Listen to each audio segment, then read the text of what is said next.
Welcome everyone back to the channel. No matter what you've been doing today, if it's night, if it's morning, I hope you're sitting down or laying with headphones or have this on speaker. Let's get into another story. My husband gets up at 12 a.m. every night, but last night, when he came back, he was different. I never believed in the supernatural or anything out of the ordinary. That was until last night when I realized that my husband, Jack, had been getting up at precisely 12 a.m. every night. It started innocently enough, with him giving some vague excuse about needing to find some fresh air.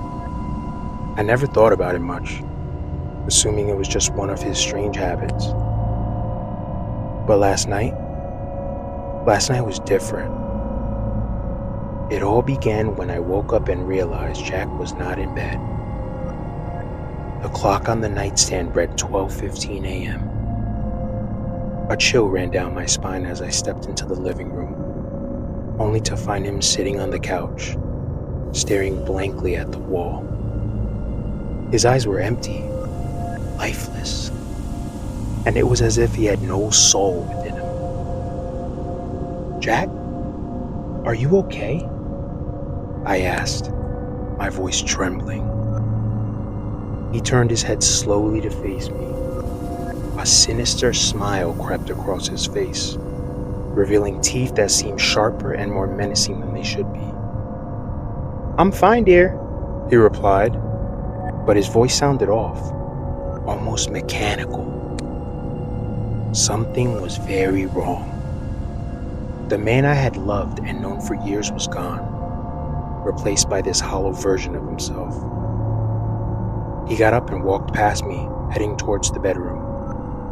I followed him quietly, almost tiptoeing, as my heart raced. In the bedroom, he stood before the mirror, his reflection sending shivers down my spine. His eyes were completely black, and his skin seemed to ripple as if something were moving beneath it. I gasped and took a step back, my fear intensifying. He turned to me again, his unnatural smile never wavering. "You should go back to bed, dear. Nothing to worry about."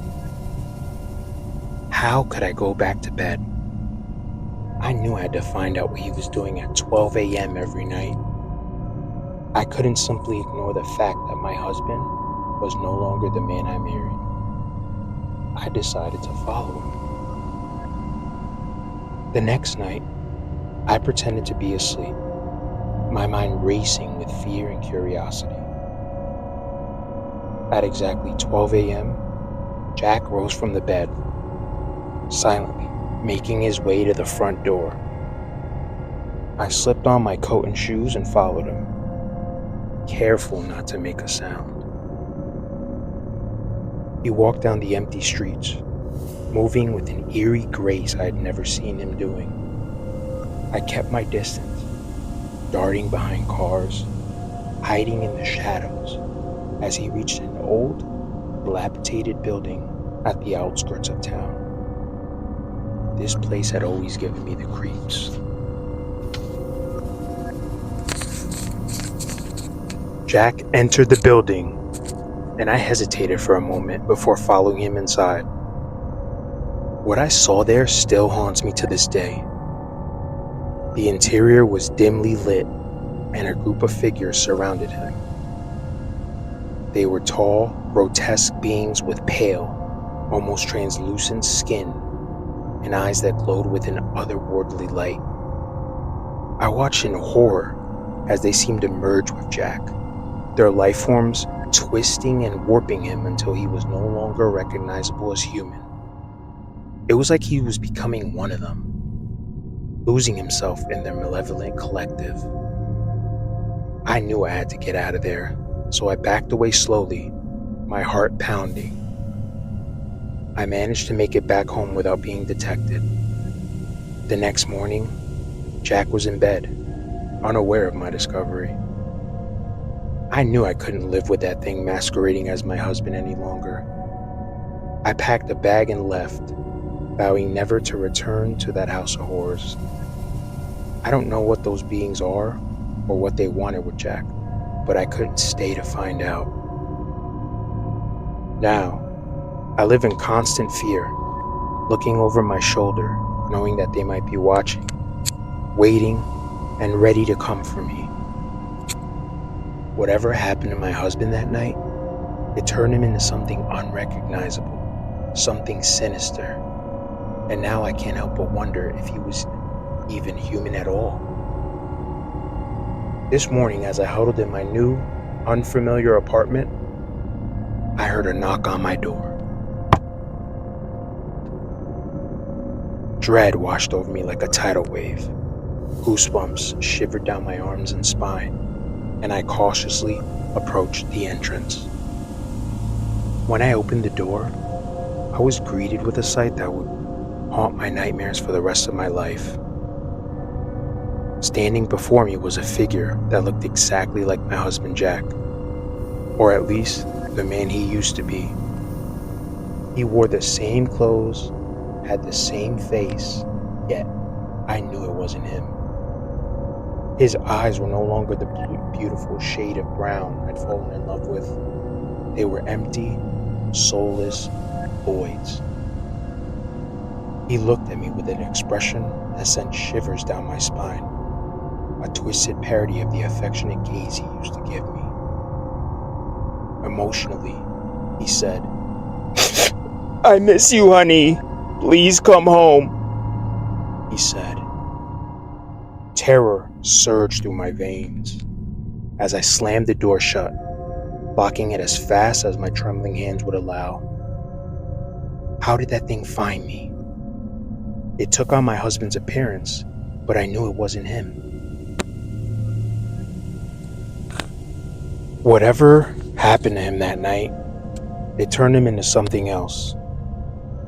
Something evil and monstrous. And now it seemed that it had followed me, lurking in the shadows, waiting for the right moment to reclaim me. I live in constant fear, knowing that the being that wears my husband's face is out there, watching and waiting. I can only hope that whatever it is, it never finds its way back into my life, or worse, into my new home. The memory of my husband's transformation and the dread in those empty, soulless eyes haunt me every day. A chilling reminder that some secrets are better left undiscovered.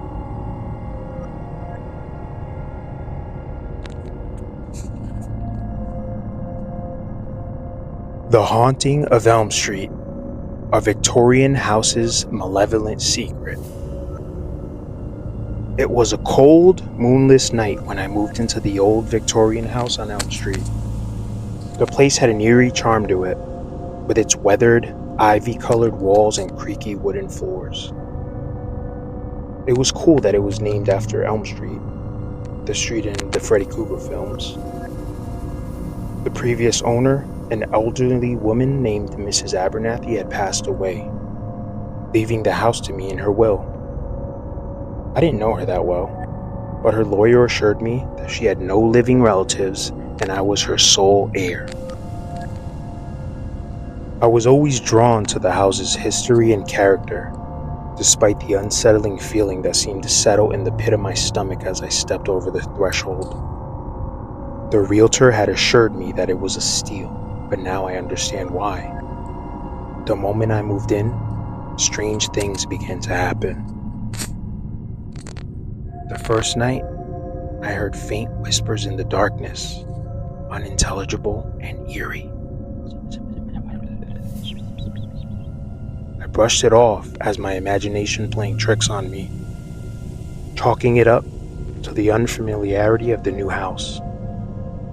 But as days turned into weeks, the whispers grew louder and more persistent.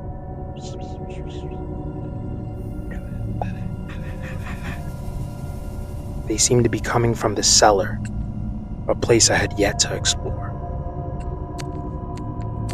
One evening, curiosity got the best of me.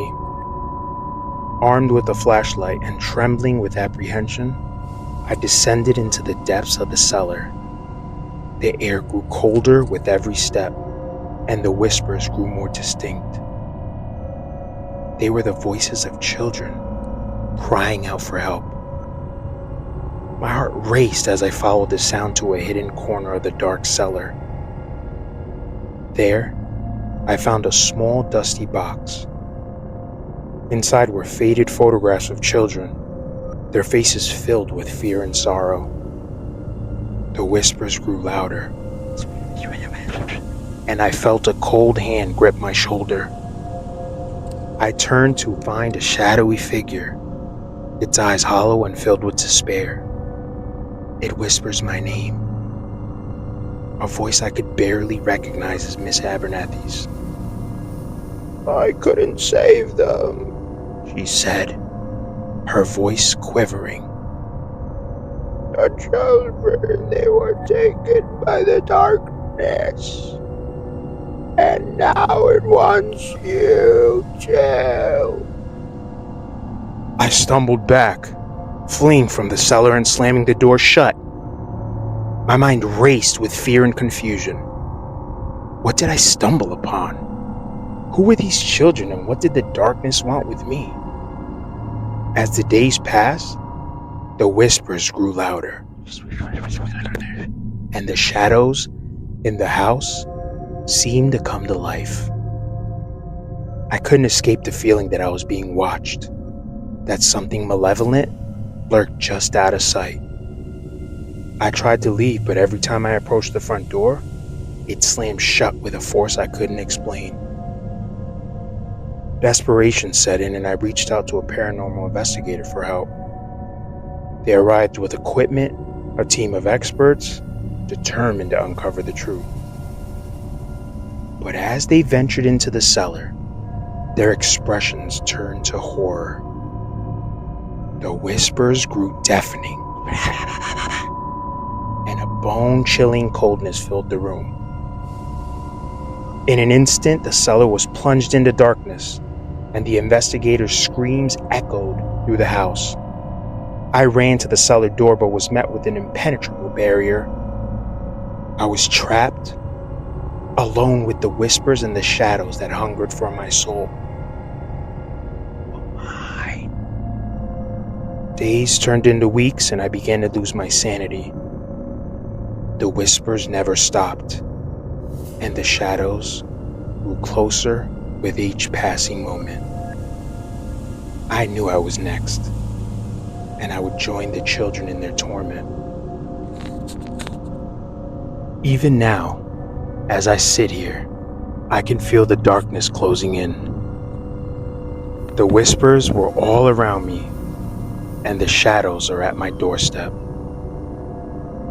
I can't escape, and I fear that this house will become my eternal prison, just as it did for Mrs. Abernathy and those poor lost children. If you ever find yourself on Elm Street, beware of the old Victorian house, for it holds a darkness that hungers for your soul, and a darkness that can never be escaped.